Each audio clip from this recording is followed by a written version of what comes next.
Hi, I'm actor Ian Champion, and welcome to History of Horror Cinema, my podcast series devoted to the good, bad, and the ugly of horror movie history. Please don't forget to like what you hear and hit subscribe. I have such sights to show you. The Most Dangerous Game, 1932. In 1932, RKO Studios waded into the horror genre with The Most Dangerous Game, a reliable Hollywood plot that will be remade many times over the decades, based on a short story by Richard Edward Connell. The film itself made good use of recycling, as its sets and some of the cast were to be reused shortly after for the awesome King Kong.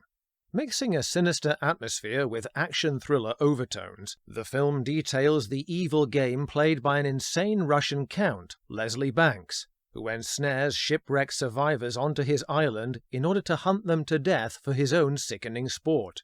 It's a pleasing, fat-free 62 minutes of perverse fun, plunging us almost literally into a prologue for our hero Joel McCrea, later achieving fame with Sullivan's Travels and Hitchcock's Foreign Correspondent. McCrea is Bob Rainsford, a handsome, none-too-cerebral big-game hunter and writer devoid of sympathy for the creatures he hunts. Controversially, he claims in recounting one adventure to his friends on board a ship that his quarry, conveniently anthropomorphized, enjoyed the sport as much as he did. As a matter of fact, he says, we admired each other, forgetting the small amount of the disparity between each side's resources for one thing.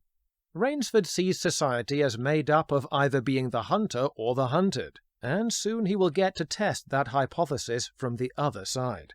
Using excellent model work, the ship is wrecked by the coral reefs the party were warned about by the captain. We see some of Rainsford's friends picked off by opportunistic sharks, already proving his point, while he is washed ashore on an island as the sole survivor. He makes his way to a chateau, observing that the shore lights have now changed. Something macabre is afoot, a feeling amplified by the chilling knocker on the iron door of a figure cradling a woman. Whether captive or saved damsel we do not know, but the arrow piercing his chest foreshadows mortal combat to come. Rainsford finds himself accepted immediately as the house guest of Count Zaroff, the aforementioned noble, an elegant émigré of the Russian Revolution. Banks enjoys himself in the role, channeling his English suavity into Russian and occasional Scottish, no doubt picked up in his classical stage work, which would lead him to Olivier's film of Henry V in 1944. Zaroff's warm sense of hospitality clashes with an odd, intense stare, matched only by that of his mute Cossack manservant Ivan, Noble Johnson. A welcome glimmer of dark humor is offered when Zaroff bullies Ivan into smiling for his new guest. The henchman's mouth cracks into an oddball grin totally at odds with the fierce eyes above them. Rainsford discovers he is not the only stranger in a strange land. 4 other survivors of a previous wreck have been taken in more ways than one. They include Fay Ray and Robert Armstrong as siblings Martin and Eve Trowbridge, biding their time till they play heroine Anne Darrow and the great showman Carl Denham respectively in King Kong. Armstrong distinguishes and extinguishes himself as Martin, a nouveau riche lush whose permanently sozzled state allows him to be late-night fodder for Zaroff's merciless gaming. Eve and Rainsford stumble across his body brought back by their host, and are made an offer they can't refuse. To be given the chance to escape pursuit across the island. No bigger than a deer park, offers Zaroff. If they can avoid capture by dawn, they will be set free.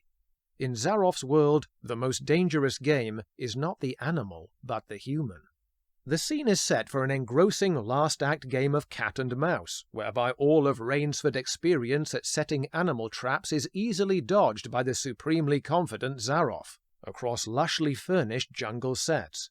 The hunter begins his hunt firing from a Tartar war bow he is proud of, evading a falling log trap and mocking the twosome playfully in his fetching black milk tray cat burglar rollneck. When a fog rolls in, the cheating swine cannot resist increasing the home advantage further by switching to a high-powered telescopic rifle, and then unleashing his hounds after the couple. The Hounds of Zaroff incidentally was the UK title for the picture.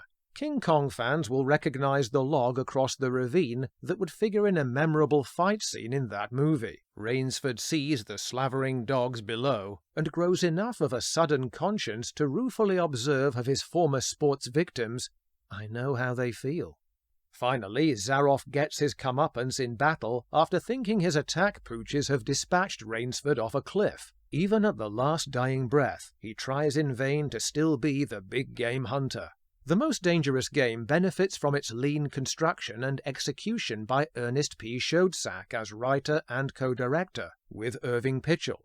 It discards any leaden backstory or subplots, eschewing, for example, any pace-killing romance between Rainsford and Eve that would tempt other filmmakers, to make a horror thriller that travels light and plays entertainingly with the dark side.